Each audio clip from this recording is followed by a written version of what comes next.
आप यही खौफ दिखा के आए हैं कि राष्ट्रीय जनता दल आ जाएगा तो इस तरह की घटनाएं होगी।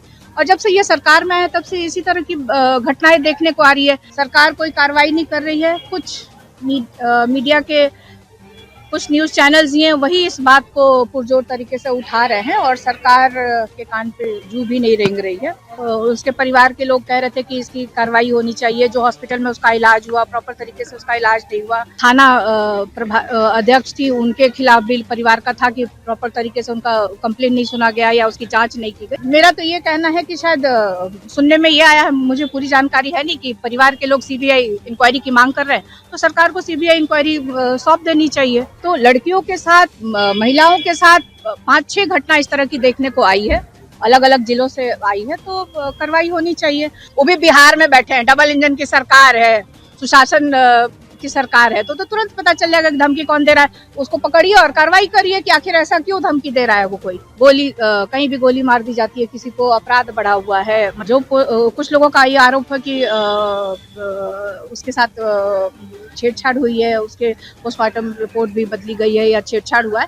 तो ये सब सरकार का है और लॉ एंड ऑर्डर का है। तो ये लोग देखें। ये लोग नीट छात्रा के मौत के मामले में अब आरजेडी परिवार यानी लालू प्रसाद यादव का परिवार भी इस मामले में कूद चुका है और कह रहे हैं कि मीसा भारती जो सांसद हैं उनका साफ तौर पे कहना है कि जिस तरीके से जो पीड़िता की परिवार है वो जिस तरह का मांग किया जा रहा है कि सीबीआई मांग हो, यदि मेडिकल रिपोर्ट से छेड़छाड़ किया गया है तो उसकी सही तरीके से जांच हो। लेकिन मीसा भारती ये भी कह रही हैं कि जिस समय बिहार में विधानसभा चुनाव हो रहा था उस समय सरकार में जो अभी लोग हैं वो कह रहे थे कि यदि आरजेडी की सरकार आएगी तो जंगल राज आ जाएगा।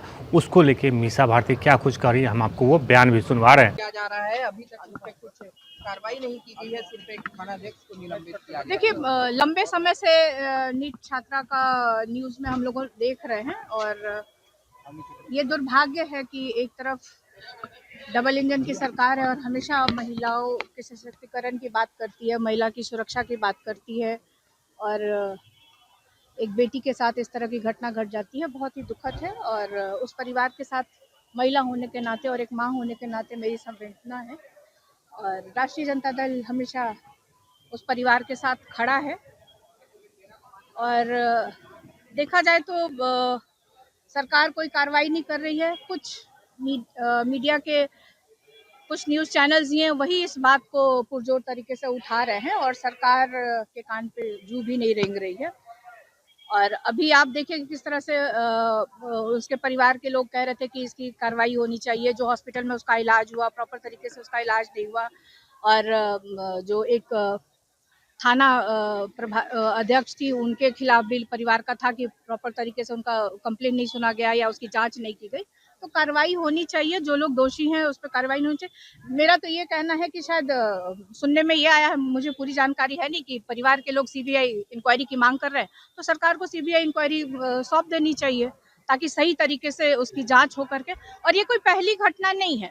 आप पिछले 10-12 दिनों में देखें तो लड़कियों के साथ महिलाओं के साथ 5-6 घटना इस तरह की देखने को आई है, अलग अलग जिलों से आई है। तो कार्रवाई होनी चाहिए। और अब तो सरकार डबल इंजन की सरकार है। आप यही खौफ दिखा के आए हैं कि राष्ट्रीय जनता दल आ जाएगा तो इस तरह की घटनाएं होगी। और जब से ये सरकार में है तब से इसी तरह की घटनाएं देखने को आ रही है। कहीं भी गोली मार दी जाती है, किसी को अपराध बढ़ा हुआ है। महिलाओं के साथ सबसे ज्यादा बिल्कुल राष्ट्रीय जनता दल अपनी तरफ से पूरी कोशिश करेगी कि बजट सेशन में हम लोग इस बात को वहाँ पे रखने का काम करें। यूजीसी कानून को लेकर विरोध हो रहा है, ब्यूरोक्रेट जो है। देखिए, कल न्यूज चैनल्स में हम लोग कल से हम देख रहे हैं और इस पे पूरी जानकारी लेके हम आपके बीच अपनी बात को रखेंगे। माता पिता का डीएनए टेस्ट किया गया है, क्या लगता है कि लिपापोती की जा रही है? अब पीड़िता के माता पिता का डीएनए टेस्ट क्यों किया जा रहा है ये मुझे समझ से परे है। जो कुछ लोगों का ये आरोप है कि उसके साथ छेड़छाड़ हुई है, उसके पोस्टमार्टम रिपोर्ट भी बदली गई है या छेड़छाड़ हुआ है। तो ये सब सरकार का है और लॉ एंड ऑर्डर का है। तो ये लोग देखें। ये लोग शकील अहमद खान ने आरोप लगाया और उन्होंने दावा किया है कि मुझे धमकी दी जा रही है। जब से मैंने राहुल गांधी को डरपोक नेता कहा है, मुझे धमकी दी जा रही है कांग्रेस के नेता मतलब कौन से शकील अहमद? जो केंद्रीय मंत्री रहे हैं और अच्छा, तो उन्होंने राहुल जी पे कोई कमेंट किया है? डरपोक नेता उन्होंने कहा था।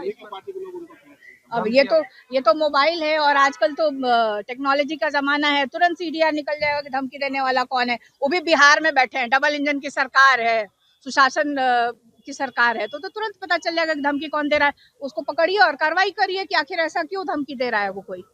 रोहिणी आचार्य मैम ट्वीट कर रही हैं राजकोषी को लेकर उन्होंने करने की